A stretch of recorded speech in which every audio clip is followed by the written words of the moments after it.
Lovis Saqchining tarixi. Aslida Lovis Saqchining tarixi bir komiksdan boshlanadi. Bu komiksni 1960-yillarning oxirida Yangi Zelandiyalik rassom Kim Grove o'ylab topgan.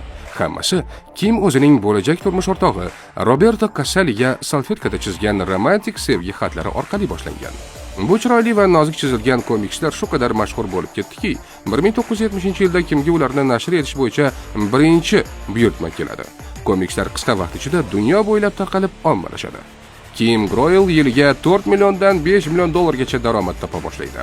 Ammo 1976-yilda uning sevikli eri Roberto vafot etadi. Bu fojiadan so'ng Kim komiks ustida ishlashni to'xtatishga qaror qiladi. Komikslarni yaratish huquqi esa ingliz karikaturachisi Bill Espreyga topshiriladi.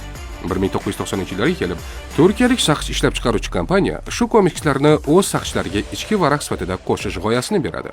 Shundan so'ng Lovis Saqchi ayniqsa sobiq Sovet ittifoqi davlatlarida, jumladan bizning yurtimizda ham juda mashhur bo'lib ketadi.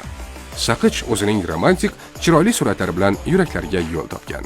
Shu kabi qiziq marketing tarixiga qiziqsangiz, bizga obuna bo'ling.